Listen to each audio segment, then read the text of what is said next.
Welcome to the Light of Sirio podcast. My name is Dori Fari and I will speak with a realized spiritual master about his views on life and the topic of spirituality.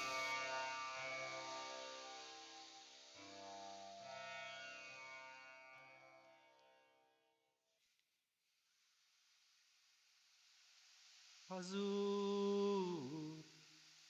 Karuna Kara Jagadishwara Parameshwara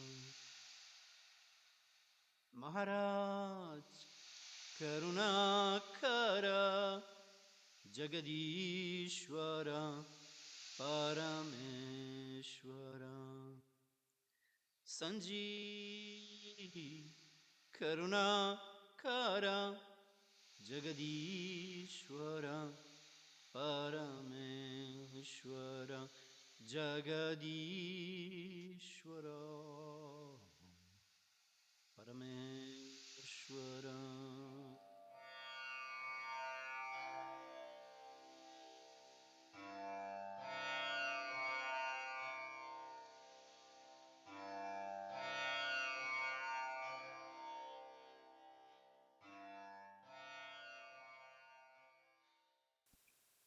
So, here we are again to continue with the next episode, which is the second episode of the story of Master Sirio, which is about going to India.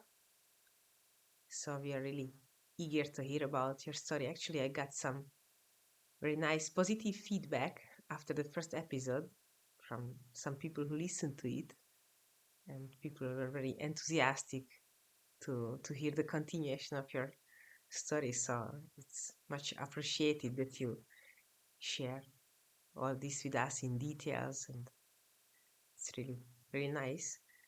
So the last episode we stopped there that you decided to go to India to find your spiritual guide. And so please tell us, how did it happen? How did you begin to realize this your plan? Thank you. So let's continue with this adventure, which was a real adventure, the biggest adventure of my life. I never did such a trip, such a long trip via land again. I've been in India, I guess, 35 times, but 34 times I've been going by plane. Only the first time I went via land. So, how did it happen? Eventually, after speaking with this Englishman, I became more and more convinced about going to India. But for making such a trip, you need money. So, where could I get my money? I used to work at the time, and I had a business of my own, small enterprise, together with my brother. So I told him, look, I'm not interested to continue in this work. I want to be free and get rid of it. Do you want to keep it yourself? Or so there were two people working with us. They decided to buy the enterprise, so we gave it to them. So I made money to go to India, and it was a good money. And I intended to stay in India for 1 year and a half. I didn't have idea that you need visas to stay in India, that you can just stay as much as you want. So in my head, I thought I stay 1 year and a half, unaware that you can stay only for 6 months. But why did you plan to stay 1 year and a half? Was there a reason behind, or? It was my idea. I wanted to stay long, so I decided 1 year and a half. That's long. So I told my friends, I decided I'm going to India.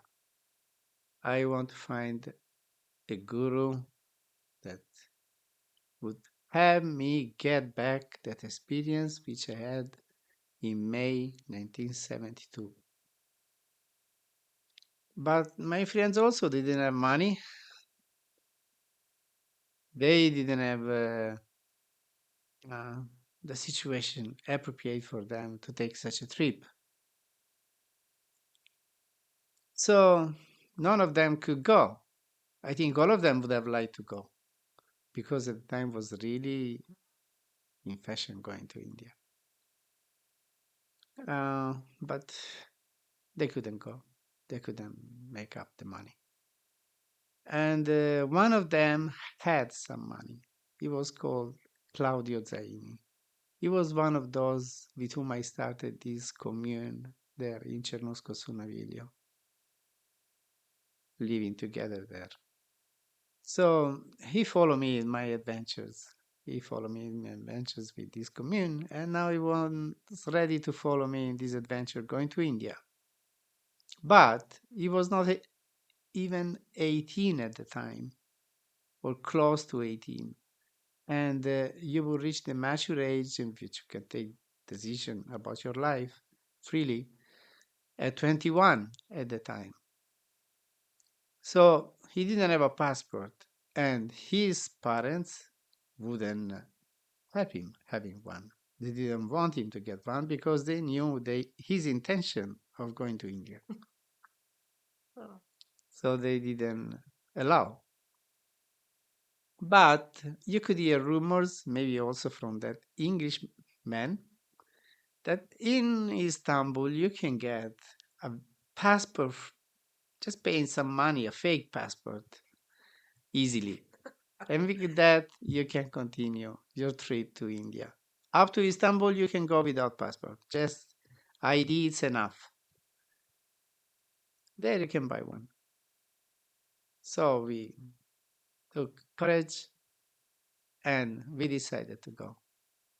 So at the time I was living in Milan. So first leg of the journey was going from north to south Italy, Brindisi, where there is an harbor and you can take a boat to Greece. But before going to Brindisi, we decided to visit Rome. I was somehow attracted to this town. It was something, something, you know, spontaneous. I was attracted to this town, so I wanted to spend some days and come to know a bit more this town, this situation in the town. So we went to Rome and we spent there some 3 days. 3 days fooling around and visiting a bit the main places of the town. And in that occasion, I felt that I had some, so to say, karma with this town. Let's say I had a destiny with this town, that I would spend time in that town. And it was true because later on, many years after this, I used to go to to Rome, um, 2 days every week. So that's how my life went eventually later on. So anyway, I had a taste of the atmosphere of the town, and then we proceeded down to Brindisi. Brindisi, it's very near to the place where I was born. It's Brindisi, it's 50 kilometers far from Lecce. So it was a place, I mean, a situation that I was used to because very similar to where I was born. So we spent 1 or 2 days in Brindisi, and eventually, in the evening of the second day, we boarded the boat or the ferry that took us to Patras in Greece. The whole night sailing, going through. And we arrived there the next morning. But actually, it just came into my mind to ask you, why did you decide to go via land? That's a good question. We decided to go via land because for me it was obligatory in my understanding to take this slow and long process of going to India. I wanted to experience this slow passage from the west to the east, Like a pilgrimage. like a sort of pilgrimage, because yes, to make it really a profound experience, it had to be via land. Because if you take a plane, 8 hours, you are in India. But if you go via land like this, to me, it took a month to reach India. So you get ready. Your system, your psyche gets ready. That was my understanding of this trip. To make it really holy and sacred, it had to be via land. Via plane wouldn't be sacred something. Yes, it wouldn't have been such an adventure. Yeah. Like, you see, Master Kirpal was in Italy in December 1972. I could have, my destiny was with him. So I could have met him on that occasion. But I'm sure that for me would have not been such an impact as meeting him after going through all this long journey and eventually reaching India. If I had met him in Italy, I'm sure it would have not been the same. But after such a long trip, eventually you reach India, and after a few days, you meet with this person who is going to be your master for this lifetime. That makes it a very profound event, a real impact, the Right. impact of, with a saint. Yes, something very special for which you had to work, for which you had to travel long to reach it, not just like it comes to you. Like, You see, things acquire value and produce an impact, profound impact, if you really, let's say, sweat for them, if you really work hard for them. If they are given too easily, then you don't really appreciate. And that's about everything in life. Everything we get too easily, it doesn't have this great value for us. And in this historical time, in this present time, everything is gotten by everybody too easily. So nobody really appreciates anything. Everything is just taken for granted. But God should not be taken for granted. God is a very precious something, like the most precious diamond or precious stone or precious anything. So you are not supposed to take him for granted. You have to work hard to really appreciate it. So this experience for me made me really ready for what was to come when eventually I met Master Kirpal. Because for everything we need to be ready, physically and psychologically, spiritually. And this trip, this very long trip, made me really ready for what was to happen. So anyway, so what happened then when you arrived to Patras? yeah. Because you made me so curious to know all the details of this trip after such an So introduction. Patras, then the next place would be reaching Turkey, Istanbul. So from Patras, there was no train to go to Thessaloniki, which would be the next station in Greece. So we took a bus and we went through some very desolated areas, like a jungle kind of situation or a wilderness. And that kind of environment had a very special effect on my spirit. And I felt a very deep spiritual perception. I became very inspired. And I remember composing some kind of verses in my mind. And I felt very, very inspired and very uplifted just by watching the outer environment in which we were going through. Eventually, in the evening, we reached Thessaloniki and we spent the night there. And from there would be a train going to Istanbul. So next day, I suppose, I don't think we stayed more than just the night in Thessaloniki. So we boarded the train and we proceeded on to Istanbul, which we reached, I think, next morning. It was a long trip. So eventually we reached Istanbul and we took a small hotel which was located in the square near to the Blue Mosque. The Blue Mosque was a very famous place for these young people going to India. So it was part of the journey. You had to go through this, The obligatory passage. yes, this square of the Blue Mosque.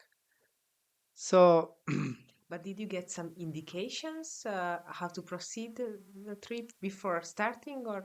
well, this Englishman, he gave me some indications, not very detailed, but some the main important things, Like how to proceed. the square of the Blue Mosque? So we spent some 3 days in Istanbul and we went fooling around, visiting the town, getting the feel of the town, the feeling. And I remember some very nice watching some bakeries, Ah. typical Turkish, and I was very attracted to them. And yeah, then going to restaurants and eating something here and there and fooling around and visiting the Blue Mosque, of course. Anyway, eventually, Claudio was supposed to buy a fake passport in Yeah, Istanbul. I was just for shaping the question in my head. So could he get it? So we were visiting some kind of bar restaurant during the day. And there, Claudio met some people who told him, oh, we can get a fake passport for you. You have to pay this much money. I was not present when they were having the dealing about this. And I think I went back to the hotel and Claudio stayed in this place and he was dealing with these people by himself. I was not present. Otherwise, the whole thing would have been different. It was important that I wouldn't be present because he was supposed to be cheated, because he was not supposed to keep going with me to India. I was supposed to go by myself, not with him. You know, these are all details which are very important and which happen. It may seem to be unlucky, but it's never unluckiness. It's always the way it is meant to be because of some purpose that you can't see, you can't foresee. So he was by himself. And this way he was cheated because they told him, you give us the money and tomorrow morning we bring you the passport.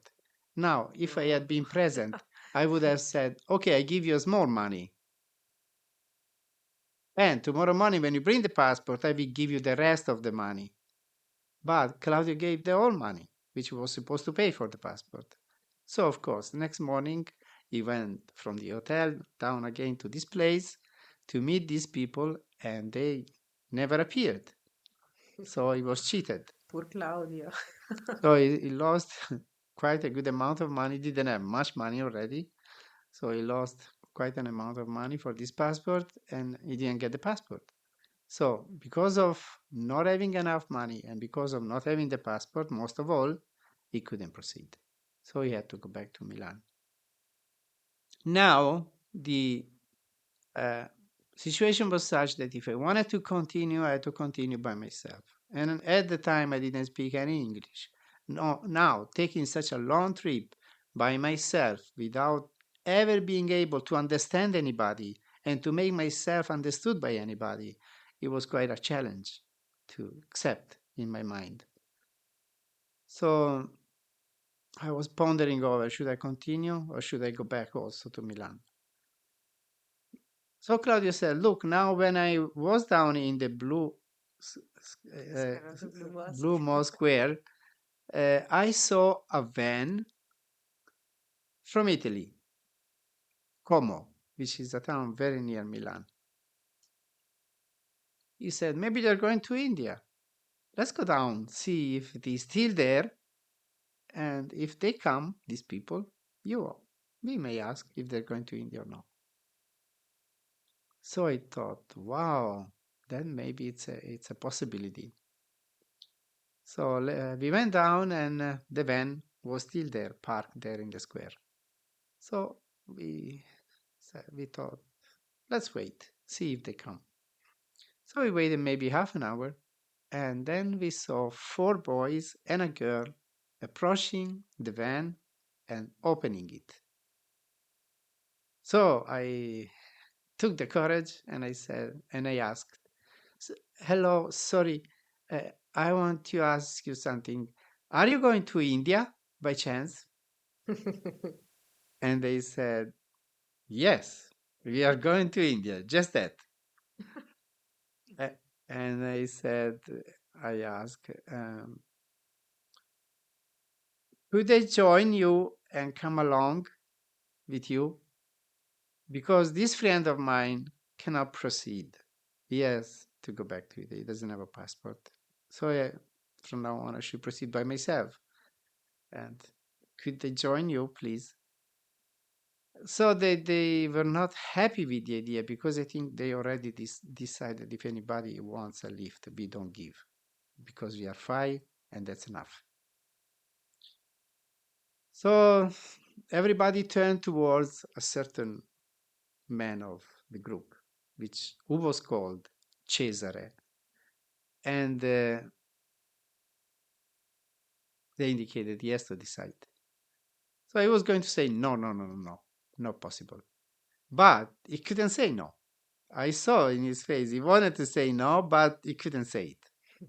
So he said, "Okay, if you have money to contribute with the cost, then you can come."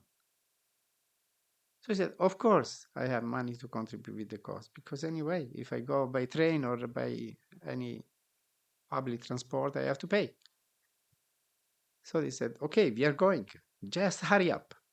Oh, just like this. Just like this. So I ran up to the hotel. I pick up my backpack and my guitar. I had a guitar with me, and down I was there in 10 minutes or so.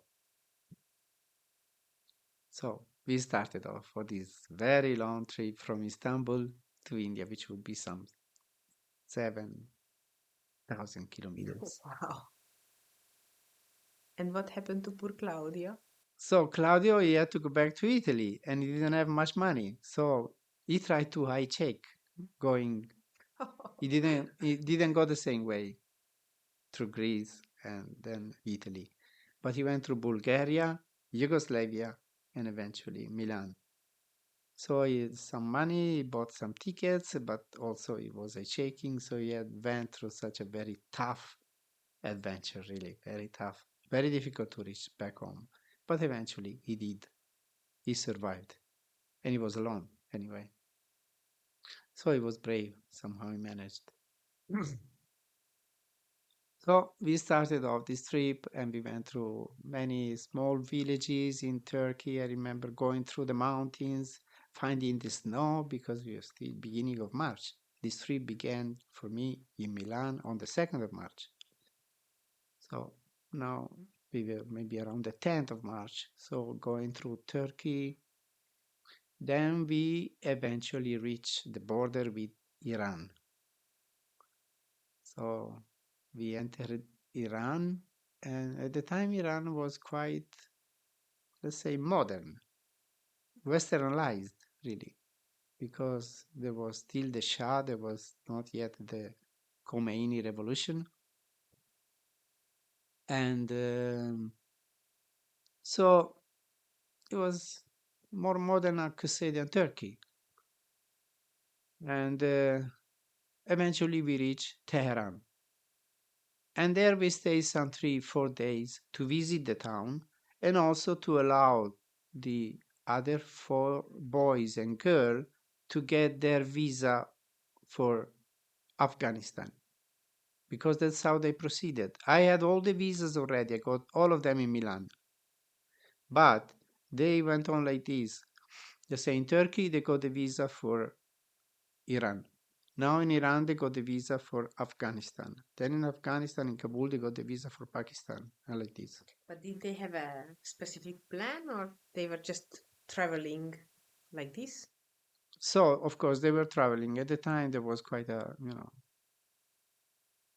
fashion of going to India because after the Beatles went to India with the Maharishi having that retreat for the young people, it became an obligatory step going to India to be according to the historical time of that time, the fashion of that time. Why the Beatles became so famous? It was not by chance. Everything is moved by God. They were to become idols for the mind of that generation. And what they did became fashion. Anything they did became fashionable.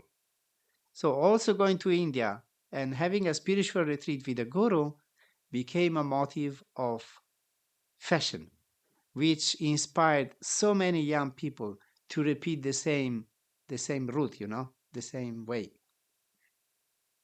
So so anyway, so many young people were going to India at the time, and they were going, yes, as tourists, but they also had a business in view. So wherever they went, like in Tehran, they went visit some specific place because Cesare, the one who was, let's say, the leader, the owner of the van, he had been in India already 1 or 2 years before, I think 1 year before. He had gone by car and he was buying some specific paintings, miniatures, which were very small but very costly. So he knew what to do in order to make money once he would be back in Italy. He wanted to buy certain things and make money through them. So it was, yes, tourism. It was the great idea of going to India, and it was also business for them. They didn't have a spiritual inclination, and they were not going for a spiritual purpose. But during the trip, sometimes when in the evening we would stop and go into restaurant and having dinner, and sometimes spending time in the hotel room, which would be their hotel room, because I think I never or rarely took a hotel room because I wanted to be cheap and not spend much money because I wanted to stay long in India. So I asked them, instead of sleeping in the hotel, may I sleep in the van? And for them, it was good because I would be like a guard for the van, sleeping in the van. Sometimes one of them joined me and we both slept in the van, but I slept in the van most of the times. But anyway, sometimes during the dinner and sometimes when I was spending time in their room before going to sleep, I would talk to them about my spiritual inclination. And I remember sometimes coming out such incredible satsangs, so powerful that the whole room seems to be like over a cloud and we would be all in the space, At least that was my perception. I don't know how their perception was. So somehow they understood my philosophy and my motivation, my spiritual motivation very well. So they became very acquainted with my ideas about a spiritual quest, a quest for enlightenment. Anyway, so we spent some 3-4 days in Tehran, and they got the visa. Cesare knew the town already, so he took us to visit some museums, some very special places in the town. We went to some restaurants and having lunch and dinner and so forth. Eventually, we started off towards Afghanistan, And that part is very beautiful. It's called Khorasan, the part which goes from Tehran towards Afghanistan. The next big town you find is Mashhad. Mashhad is a very important pilgrimage place for the Shiites, Islam Shiites. And when we reached there, there was a very important celebration. Celebration about Ali, uh, who was the son-in-law of Muhammad, who got married with the daughter of Muhammad. And he was one of his successors. Muslim is divided Sunnite, Shiites. So Omar was the leader of the Sunnites, and Ali was the leader of the Shiites. Eventually, they went into a war, one against the other, and Ali was killed, tortured. So when we were reached Mashhad, they were, they do such incredible things. These Shiites, when they celebrate this anniversary of the death of Ali, they do such austerities, like beating their body and blood coming out from their body, because they want to repeat that event somehow, to experience, to live that kind of event of Ali being tortured and killed. And anyway, so we found ourselves in this kind of celebration. Sounds shocking. Yes, to experience such a thing. but very, very, very strong impact, such an experience, watching all these people doing what they were doing. Anyway, to reach Mashhad, you have to go through this very, very peculiar kind of environment. Mountains, sometimes snow also, some places, and these villages made of, earthen huts, houses, very ancient style. And watching them, there also I had some kind of mystical experiences, because it was so uncommon for my eyes, this kind of view, this kind of landscapes and situations. So it had quite an impact. I remember experiencing some very mystical kind of states going through these areas. Then I think I have some past with that place, because I know and I am sure that some of my incarnations were in Iran. That's why I have such a strong affinity with Maulana Rumi and the Khorasan and Afghanistan. Maulana Rumi was born in the part of Khorasan which now is in Afghanistan, and then he moved to Konya later on with his family.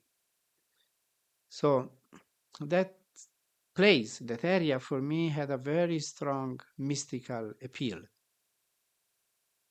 And I remember when we reached eventually the border with Afghanistan, which was kind of a deserted area.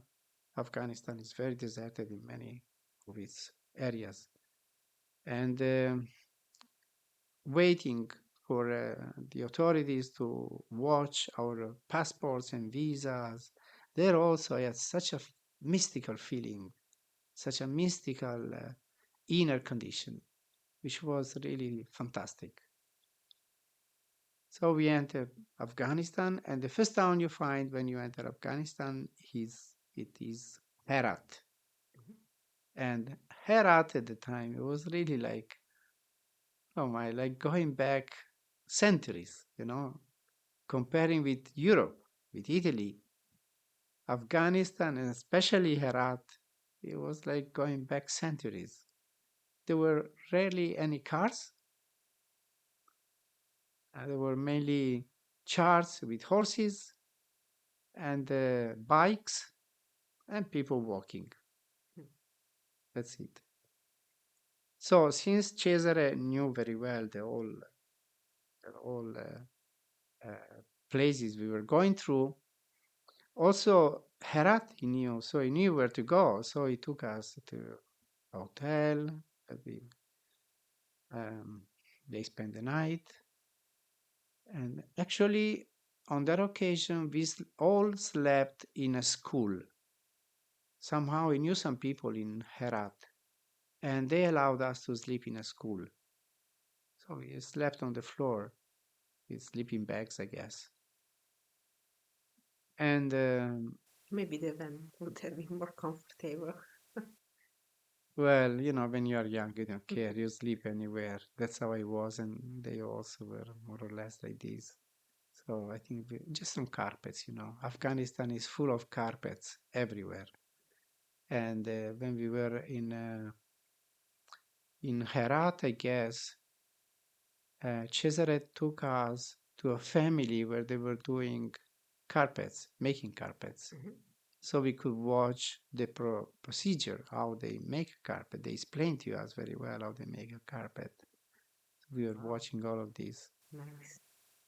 And so we spent the night in this school.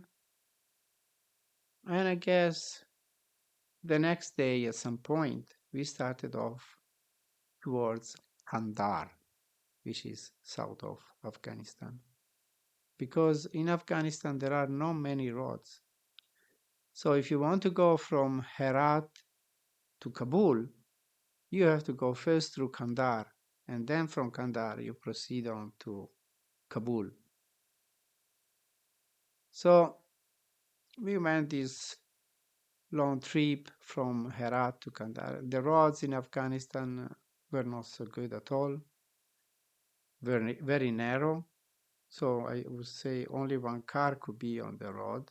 And when you meet another car, so one goes down the paved road from one side and the other one goes down the paved road from the other side so that you can go proceed. So it was an adventure in the adventure. Yeah. So anyway, we reached Kandahar in the evening, I suppose. I remember at some point we met an Afghan young man hitchhiking. It was in the middle of nowhere really, and we found this boy, very beautiful boy, and dressed up with this typical Afghan dresses, very clean, this white kurta pajama that they use, salwar, and a very nice vest, like a carpet, very beautiful. And he had a turban and a very beautiful young man. So we took him with us, and we proceeded on to Kandahar. He was going to Kandahar also. So eventually we reached Kandahar. I remember it was in the evening, and there were buses, and the square where we arrived was full of buses arriving, going. There was quite a crowd, and there was quite a movement happening there. Um, so anyway, eventually they took the hotel, and they had a dinner, and they went to sleep, and I slept in the van as usual.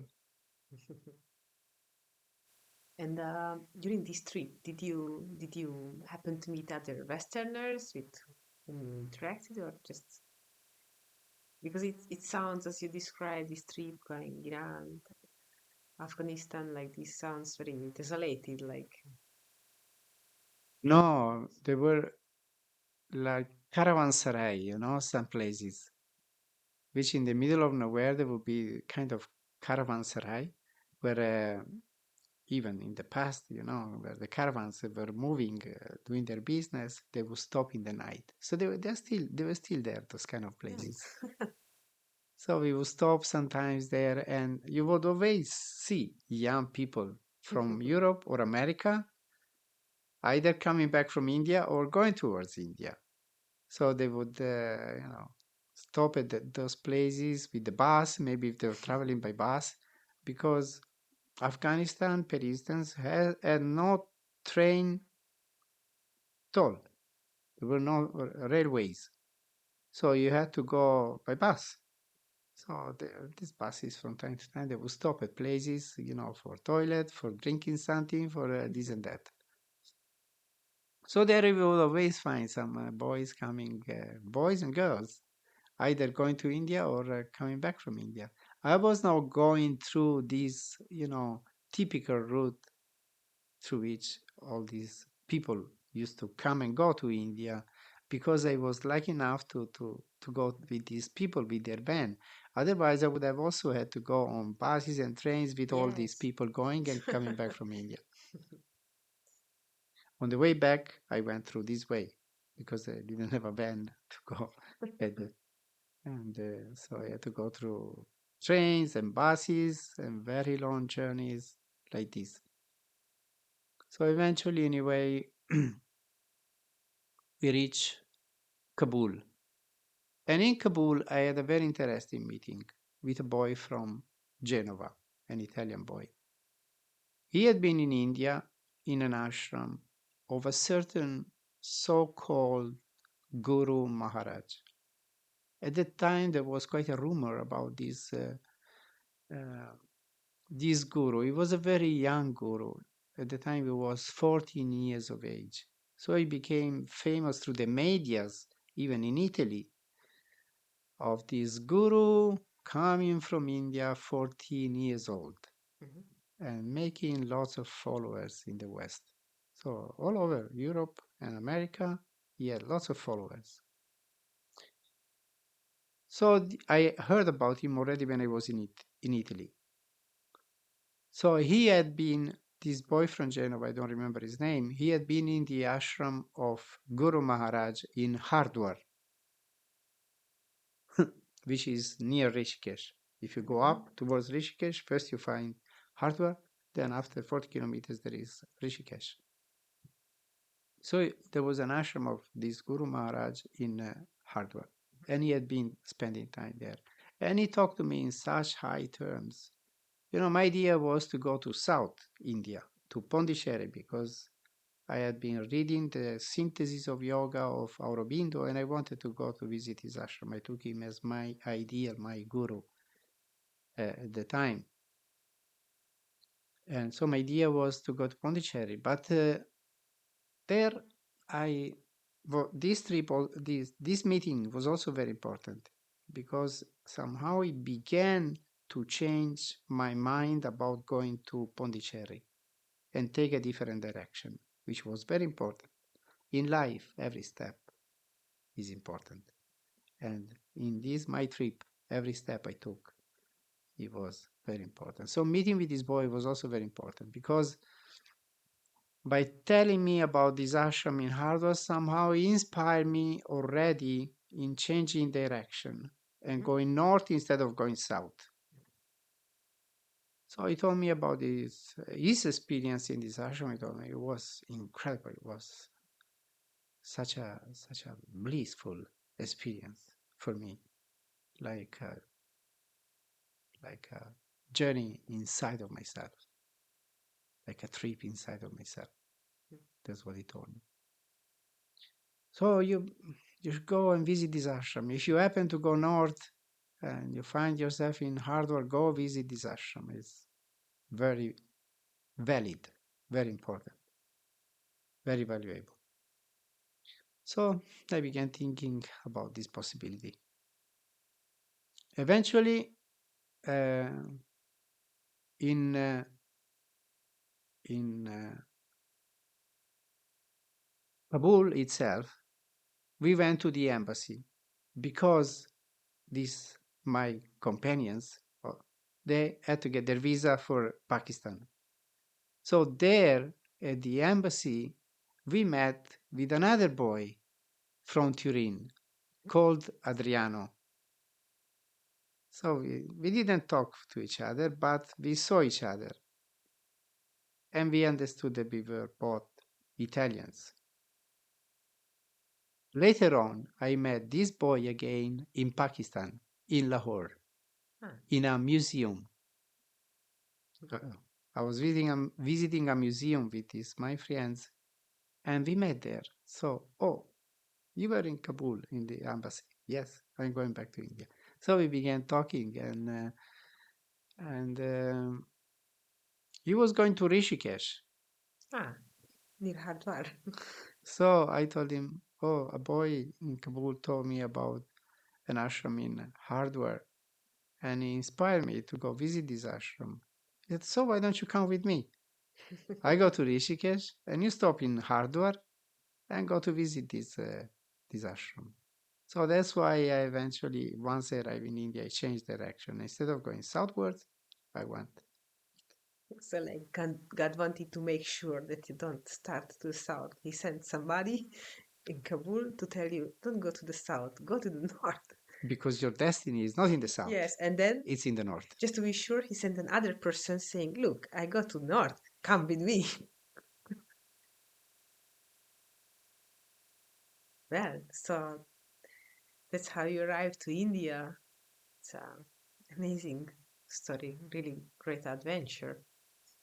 Actually, I was wondering how how you described all these fortunate events, like this your friend Claudio going with you. And poor one, he just had the role to be cheated, but because of being cheated That's and right. going down early morning to not receive the fake passport, see the Italian van with the guys who go to India, so that you could just say goodbye to Claudia and continue your trip in such a blessed and how to say Safe. easy way, Safe. safe and easy Safe way. way to travel with this experienced person who knew the way and knew where to go. And I was listening. I thought when you said, "Oh, at Afghanistan, they control your passports and visas," and I thought, "Oh wow, how it's easy, no? When you get out of a car, they check everything, and then you get back in the car and you go on."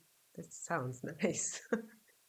So it's good. And also, I was wondering that you said so many people moving and caravanserais, and you met these Westerners. So I thought, oh wow, when you see a Westerner, maybe for you it was, okay, there is somebody like me. And now that, okay, in Turkey, they were probably used to Westerners, but already in Iran and Afghanistan, for these people, all these kind of youngsters traveling. So I wonder what did they think about this movement. Mm. It's very, very interesting. It's really wakes lots of questions. I mean, like makes move the mind and thoughts as you describe it. Provocative for the mind. Yes, really. So I hope everybody finds it so provocative and attracting to follow us at the next episode, which comes after 2 weeks. So we will eventually hear what happened in India. So thank you for telling about this part of the adventure. And we continue. Thank you to help me or remind all these events which are so important for me. Well, there is a lot to remember for you. So luckily we have a lot to listen to.